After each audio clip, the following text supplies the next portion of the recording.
Bonjour, bienvenue à votre émission La Victoire de l'amour. J'espère que vous allez bien cette belle journée de la Fête des Mères. Je vais prendre le temps de vous souhaiter à tous les mamans bonne Fête des Mères et accepter aujourd'hui tous les beaux câlins, tous les beaux je t'aime que vous recevrez. Évidemment, je veux saluer ma tendre maman Louise. Aujourd'hui, une entrevue que j'ai faite il y a quelques temps en France avec une maman extraordinaire, Valérie Delarose, qui a eu la douleur de perdre sa fille à 23 ans. Elle n'avait que 23 ans, sa fille. Mais vous allez voir le lien qui les unissait et c'est un témoignage de foi absolument extraordinaire. Et je ferai l'homélie. À tantôt. Si tu m'as donné ta vie, je te donne la mienne. Dans le froid de la nuit, mon cœur t'appartient. Et quand la tristesse arrive, je sais tu es là, toujours près de moi. Bonjour Valérie. Merci de prendre le temps d'être là avec nous. Comme maman, vous avez eu la douleur de perdre un enfant à l'âge de tout près de 23 ans, mais j'aimerais qu'on recule dans le temps pour qu'on parle de votre fille, Lorraine. Elle est venue à Toronto. Exactement. À l'âge de 16 ans. Pour faire quoi exactement? Elle est venue pour... en fait, elle vivait une vie d'adolescente, j'allais dire, classique à Nantes, et elle n'aimait pas travailler. Et donc, n'aimant pas travailler, les résultats étaient vraiment plus que faibles. Et elle avait aussi sa rébellion d'adolescente. Ses deux frères étaient déjà partis à Toronto, au lycée français, pour se mettre au travail, découvrir une autre culture, vivre autre chose. Et elle a eu envie de faire la même chose, en se disant que c'était aussi l'occasion peut-être de redorer son blason et de vivre quelque chose d'important aussi en dehors de la famille. Donc elle est partie en septembre 2009 à Toronto, chez des amis qui sont enseignants au lycée français, qui avaient déjà accueilli nos fils, et pour redoubler sa seconde, qui n'était pas vraiment la vraie seconde, parce que là-bas c'est quand même un encadrement vraiment bien plus resserré. Et elle était très heureuse de partir. Et qu'est-ce qui s'est passé quelques mois plus tard? Quelques mois plus tard, elle a eu des petits soucis dentaires. Et de soucis dentaires, ça ne s'enrayait pas, si bien que j'ai dû partir la rejoindre plus pour l'assister, lui donner toute l'affection dont on a besoin quand on est encore bien jeune. Et nos amis étant enseignants ne pouvaient pas assurer tous les impératifs médicaux. Et ça me semblait tout à fait normal de partir à son chevet. Donc je suis partie. Au début, c'était simplement un mal de dents. C'était un simple mal de dents, avec peut-être des problèmes de dents de sagesse, une infection qui n'arrivait pas à s'enrayer. Et au final, je suis arrivée et en 2-3 jours de temps, les examens ont révélé que c'était plus c'était quelque chose de totalement évidemment imprévisible. Le diagnostic de leucémie est tombé. Et j'étais encore toute seule là-bas avec elle, si bien que, heureusement, la famille d'accueil était très, très, très présente auprès de moi, mais ça a été très dur au début. Déjà quand on est chez soi, mais là, en plus, à 6000 km, c'était compliqué. Voilà. Puis après, mon mari est arrivé, notre fille aînée était aux États-Unis à l'époque, elle est arrivée, et on a formé un trio de choc autour de Lorraine. Et est-ce qu'elle réalisait que c'était grave à ce moment-là? Ah oui, totalement. Vous savez, à partir du moment où on prononce le mot cancer, ça a été fait en anglais en plus, quand il y a eu tout un petit questionnaire de poser par le stomatologue qui posait ces questions, une hématologue qui était là, tout se passait en anglais. Et quand on pense à cancer, on pense à la mort, on pense à la vie, mais on pense aussi à la mort.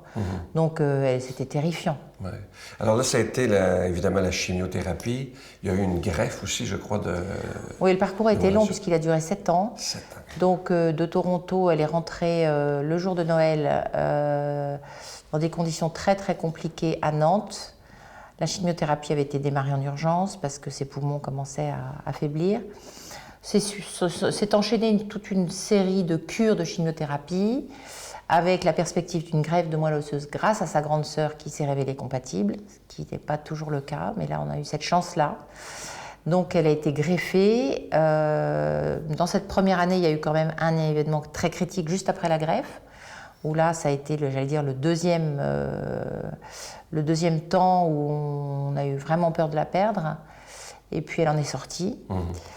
Et puis ensuite, il y a eu cette longue et interminable convalescence qui a commencé à faire émerger des complications sur le plan pulmonaire, si bien qu'elle a commencé à très mal respirer, ça s'est aggravé, jusqu'à ce qu'on préconise une greffe pulmonaire en 2015. Donc elle a eu cette greffe et cette greffe, malheureusement, s'est suivie par une atteinte de tuberculose. Donc là, c'était impossible de sortir de ça.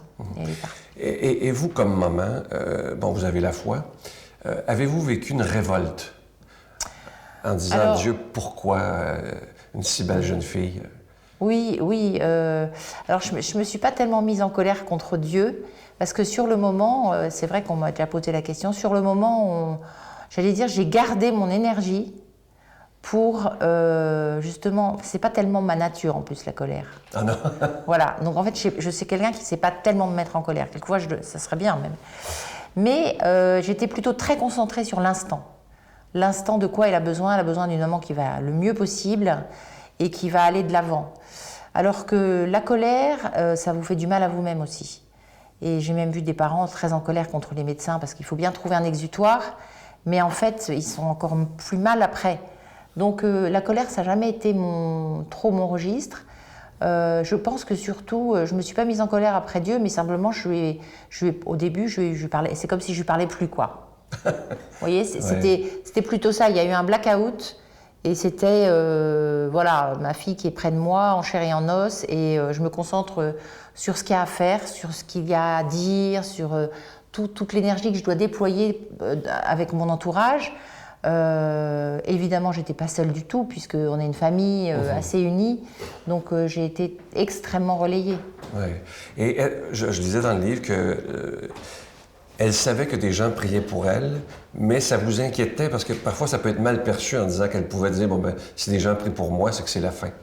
J'aimerais que vous développiez là-dessus, parce que c'est vrai ce que vous dites. Oui, c'est-à-dire que, oui, au début, des personnes lui ont dit, tu sais, on a informé un frère, alors je ne sais plus de quel ordre religieux, qui était à Montréal, et donc lui et sa communauté, ils prient pour toi. Et en fait, j'ai bien vu sur son visage que là, elle s'est dit, mais si on en est arrivé là, c'est que je suis pas très bien partie, quoi.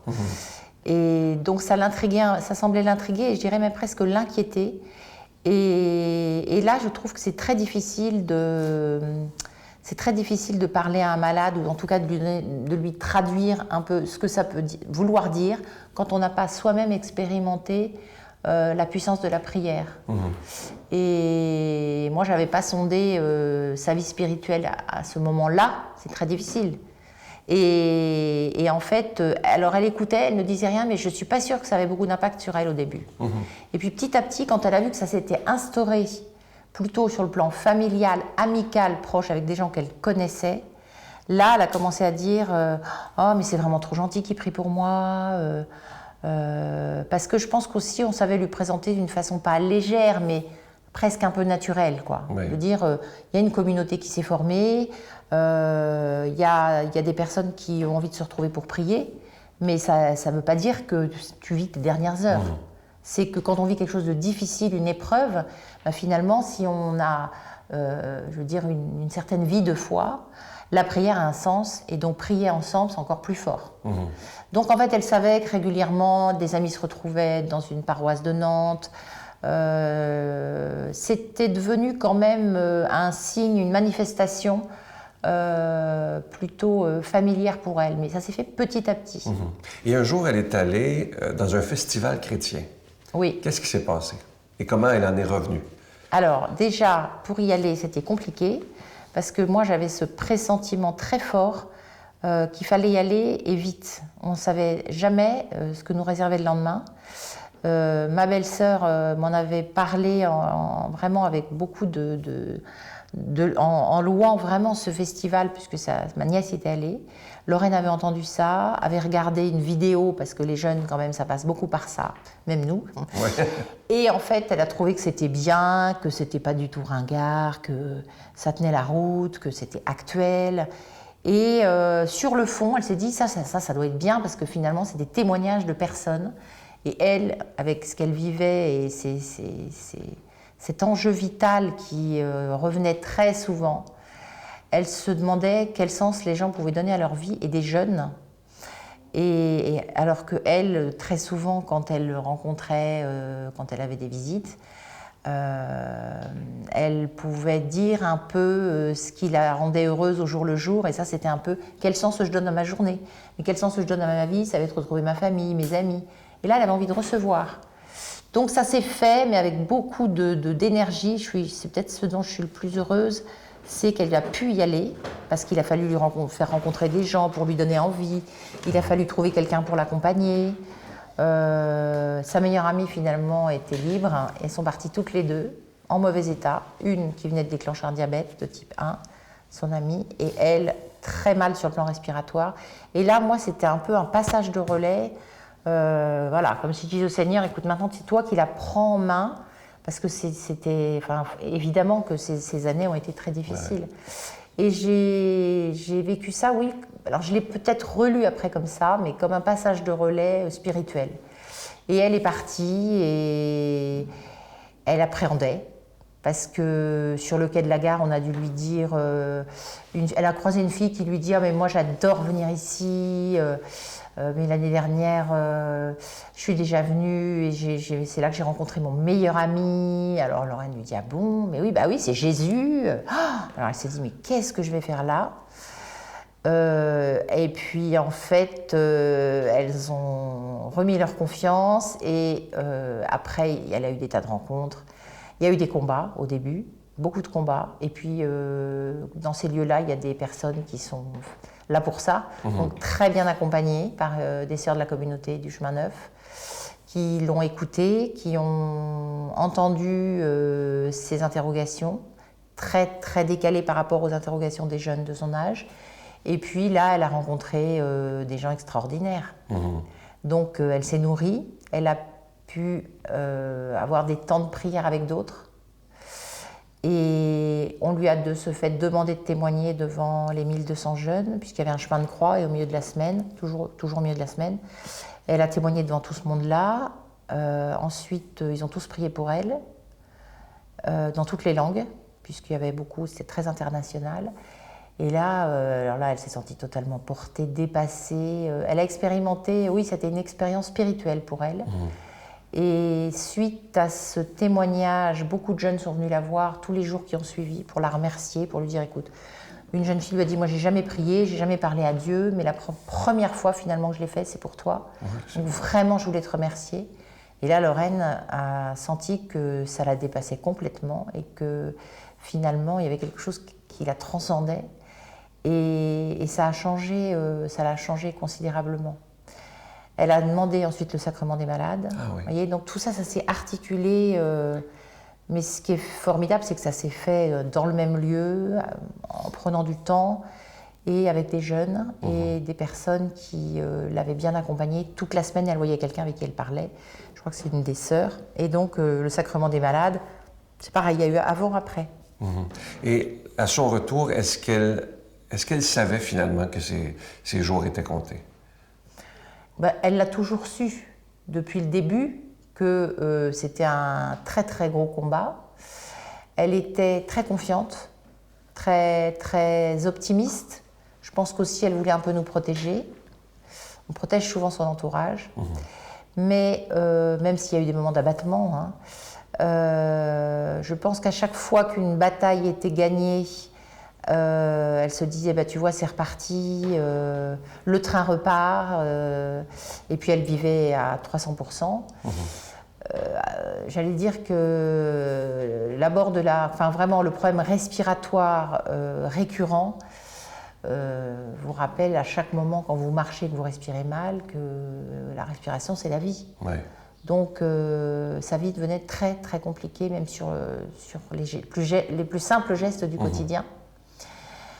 Et là, bien sûr qu'elle y pensait, mais elle nous a beaucoup préparés aussi. Ah oui.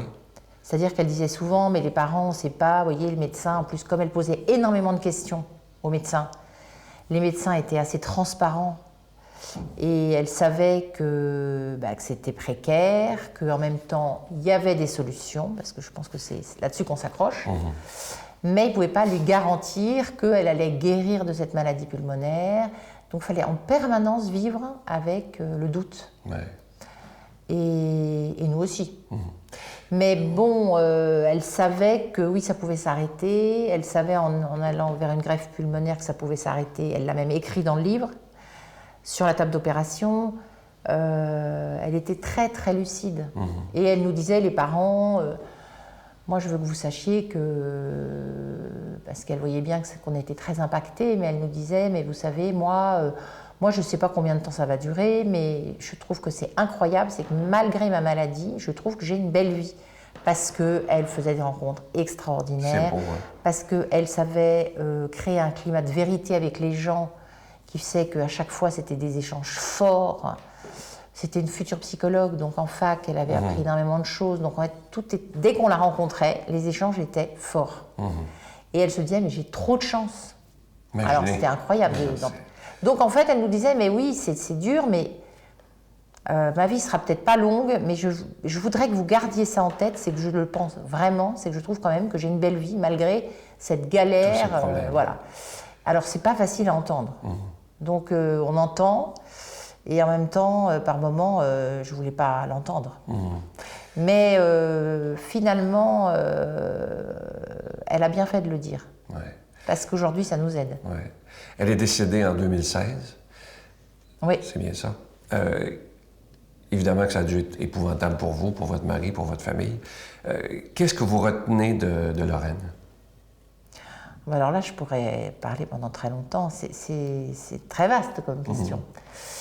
Moi, je retiens surtout des heures et des heures d'écoute, puisque c'est vrai que pendant 7 ans, j'ai été un peu la compagne du quotidien, puisque j'avais quand même mis toutes mes activités de côté. Mon mari prenait le relais avec les frères et sœurs en fin de journée, et ils ont été exceptionnels. Je crois que sans eux, sans l'un d'entre nous, personne n'aurait tenu. On est vraiment une chaîne forte. Ce que je retiens, c'est ces heures d'écoute et de cette sagesse qu'elle nous a transmis par ses paroles, oui, mais par ses actes, par ce qu'elle générait autour d'elle. En espérance.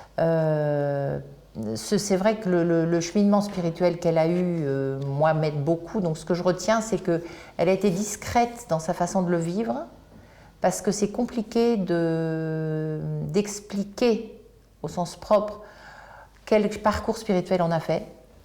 Et elle a été discrète, mais en même temps, avec moi, j'étais privilégiée avec son papa, comme on la voyait au quotidien. Ses frères étaient là, ses 2 petits plus jeunes frères étaient là. C'est que c'était une personne... moi, je me levais tous les matins en me disant, je vis avec une personne exceptionnelle. Donc, je m'estime extrêmement gâtée. Mais c'est ce goût de l'autre. Ce que je retiens, c'est vraiment ce goût de l'autre, ce non-jugement, cette capacité à sans cesse rebondir, quoi qu'il arrive. Et puis beaucoup de joie, et puis énormément de joie. Elle était extrêmement joyeuse, mais une vraie joie. Et elle a fait des vidéos à n'en plus finir qui traduisent cette joie, alors que vraiment, c'était pas toujours très gai cet univers de l'hôpital. Et elle arrivait à mettre du beau dans des lieux qui peuvent sembler hostiles. Ouais. Une dernière question avant que je vous quitte. On dit souvent, en tout cas chez nous au Québec, que lorsqu'un couple perd un enfant, souvent le couple en prend un coup. Beaucoup divorcent. Bon, vous avez une grande vie spirituelle. Est-ce que ça vous a fait grandir malgré cette souffrance terrible de parents? Alors, écoutez, grandir, ça nous fait, j'allais dire, je pense plutôt au mot convertir, au sens propre. Alors là, c'est plus personnellement, mais c'est vrai que les couples sont éprouvés, même les couples d'enfants malades, très malades, sont éprouvés. On voit les pièges, c'est sûr. Il y a peut-être encore plus de pièges après quand on est confronté au deuil. Je pense que le piège, c'est le jugement, puisqu'on va souffrir seul à côté de l'autre qui souffre seul. Il y a une partie de la souffrance qui est indicible. C'est pas qu'on ne veut pas le dire, mais c'est qu'on ne trouve pas le mot. Et c'est de l'ordre de ce qui se passe au fin fond de soi. Donc il peut y avoir une solitude de la souffrance, mais il faut vraiment profondément le respecter, se dire que l'autre n'a pas forcément besoin de formuler en mots. Je crois que ce qui nous aide, nous, c'est qu'on est resté très soudés pendant la maladie, qu'on a su mettre en place un fonctionnement avec nos enfants, avec nos plus proches, notre plus proche famille, nos plus proches amis, ce qui fait qu'il y a eu des relais, il y a la parole qui a circulé. Il y a, et c'est sûr, cette vie spirituelle aussi qu'on a toujours entretenue. On a suivi un parcours pendant toute la maladie de Lorraine. On avait envie de faire un parcours biblique. C'est des week-ends où on a une vie fraternelle, on a une formation à la parole. On faisait ça tous les deux. Et ça nous a tenus. Ouais. Et aujourd'hui, on continue. Magnifique. Et ça nous tient, même, j'allais dire, étonnamment, on se met au service. Et c'est en se mettant au service à deux qu'on reste liés.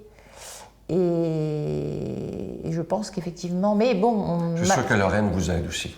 Oui, ouais. Je pense. J'aimerais, avant de vous quitter, lire, j'ai trouvé un très beau passage. C'est juste avant son dernier coma, où c'est Bruno, votre mari, qui dit ceci. « Rassemblant tes dernières forces, tu me glissais à l'oreille. Papa, tu crois que je serai un jour une étoile moi aussi. Oui, ma chérie, la plus belle, celle qui brille de plus en plus dans les cieux de nos quotidiens. Trop souvent, les nuages l'obscurcissent, mais l'étoile de Lorraine est bien là et la colombe nous apporte la paix. J'aime savoir Lorraine auprès de notre Seigneur pour nous faire partager la vie éternelle malgré son absence. Malgré tout, elle nous manque, Lorraine. C'est absolument magnifique.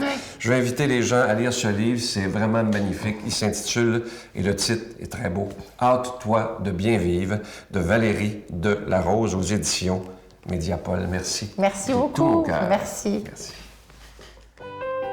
Notre Père qui es aux cieux, que ton nom soit sanctifié, que ton règne vienne, que ta volonté soit faite sur la terre comme au ciel. Donne-nous aujourd'hui notre pain de ce jour. Pardonne-nous nos offenses, comme nous pardonnons à ceux qui nous ont offensés. Ne nous laisse pas entrer en tentation, mais délivre-nous du mal, car c'est à toi qu'appartient le règne, la puissance et la gloire, pour les siècles des siècles. Amen. La caravane de la Victoire de l'Amour vous invite au sanctuaire Notre-Dame-du-Cap le samedi 17 août en compagnie du Père Michel-Marie de Paris, Monseigneur Pierre-Olivier Tremblay, Brigitte Bédard et Sylvain Charon, sous le thème « Venez à moi, vous tous qui peinez, et je vous donnerai le repos ». Conférence du Père Michel-Marie, célébration eucharistique, spectacle du Père Michel-Marie tout en chansons, dîner et souper inclus, transport en autocar de luxe au départ de plusieurs villes du Québec, à partir de seulement 149 $. Réservé au 1-877-277-4412.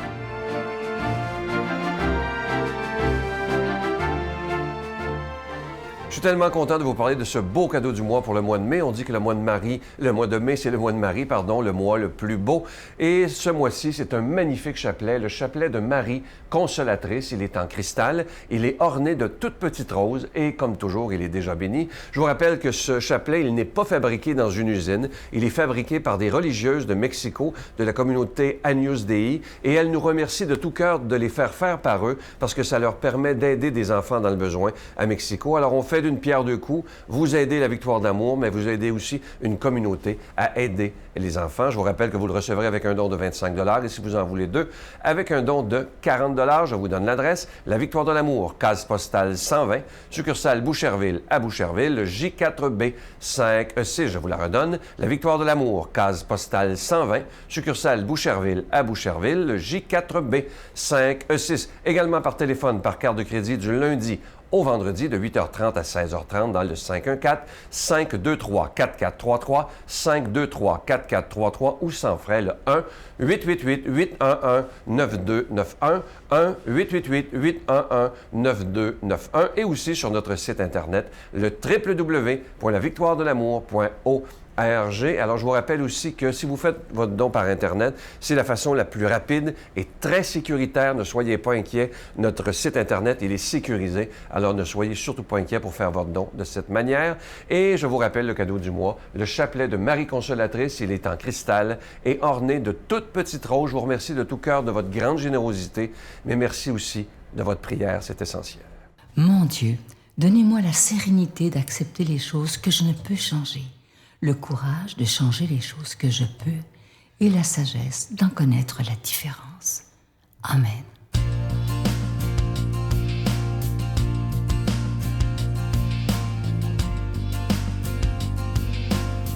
Aujourd'hui, c'est un très beau texte d'Évangile et j'aimerais tellement qu'on fasse comme si c'était la toute première fois qu'on l'entend. C'est Jésus qui nous parle et qui dit ceci. « Mes brebis écoutent ma voix. Moi, je les connais et elles me suivent. Je leur donne la vie éternelle. Jamais elles ne périront et personne ne les arrachera de ma main. Mon Père qui me les a donnés est plus grand que tout et personne ne peut les arracher de la main de mon Père. Le Père et moi, nous sommes un. » Un très, très beau texte, très court, mais qui nous montre à quel point le Seigneur nous aime. Lorsqu'il nous promet aujourd'hui que nous sommes ses brebis et qu'il nous donne le plus beau des cadeaux, la vie éternelle. Et nous sommes dans une société maintenant où on essaie souvent de nous faire croire qu'on croit en des fables, qu'on croit en des choses complètement dépassées. Il y a beaucoup de journalistes qui aiment ça nous faire passer pour un peu des imbéciles parce qu'on est croyants. Et comme je vous disais dernièrement, tant que je serai vivant, je continuerai de dire que Jésus est vivant. Lui nous a donné toute sa vie. Et maintenant, nous, qu'est-ce qu'on répond? Est-ce qu'on décide de dire, Seigneur, je veux te suivre, je veux faire partie de ton troupeau, je veux avoir la vie éternelle? Imaginez, c'est pas rien.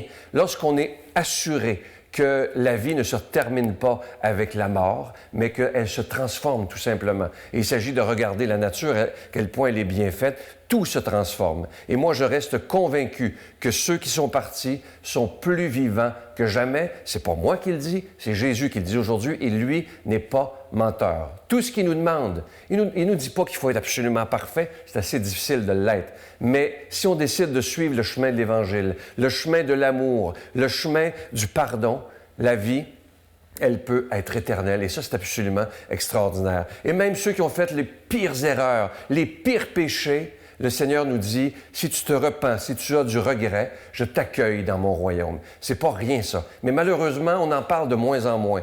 Et moi, je pense qu'il faut en parler de plus en plus de cette joie d'être croyant, cette joie d'être chrétien, cette joie de croire que Jésus nous promet, pas n'importe quoi, nous promet que la vie ne s'arrêtera jamais. Et j'espère qu'à la maison, vous y croyez, parce que moi, j'y crois profondément. Je crois que lorsque nous quittons ce corps, c'est simplement une transformation pour nous en aller dans un monde que le Seigneur nous a dit, je vous prépare une place et je vous y attendrai. Alors, je nous souhaite à tous cette belle vie éternelle. Je demande au Seigneur de nous bénir, spécialement les moments, au nom du Père, et du Fils et du Saint-Esprit. Amen. Je vous salue Marie, pleine de grâce. Le Seigneur est avec vous. Vous êtes bénie entre toutes les femmes, et Jésus, le fruit de vos entrailles, est béni. Sainte Marie, Mère de Dieu, priez pour nous pauvres pécheurs, maintenant et à l'heure de notre mort. Amen. La Victoire de l'amour remercie Plancher 440 et ses partenaires Beaulieu Canada. La référence en couvre-plancher. Et Impex, pour des projets mur à mur. Je vous rappelle de réserver très rapidement pour cette belle journée du samedi 17 août prochain pour le sanctuaire Notre-Dame-du-Cap. Nous serons reçus par, entre autres, Monseigneur Pierre-Olivier Tremblay. Nous passerons l'après-midi toute la journée d'ailleurs, avec le bon père Michel-Marie de Paris. Il y aura conférence, célébration eucharistique et imaginez, à la toute fin de la journée, avant le souper, un spectacle, un mini-récital du père Michel-Marie. Je vous rappelle que le dîner est inclus, le souper est inclus, le transport en autocar de luxe des villes suivantes, je vous le dis vite, Drummondville, Gatineau, Granby, Laval, Longueuil, Montréal, Québec, Sherbrooke, Saint-Hyacinthe, Valleyfield, Beauce, Bois-Franc et Lanaudière, le tout à partir de 149 $. Tout est inclus, réservé très rapidement. Vous savez qu'on manque toujours de place et il y a une seule journée, il n'y aura pas aucune supplémentaire. C'est le 1-877-277-4412, 1-877-277-4412. Je vous souhaite une très, très belle journée et encore une fois, à tous les moments, je vous souhaite la plus belle des journées et je vous embrasse. Bye!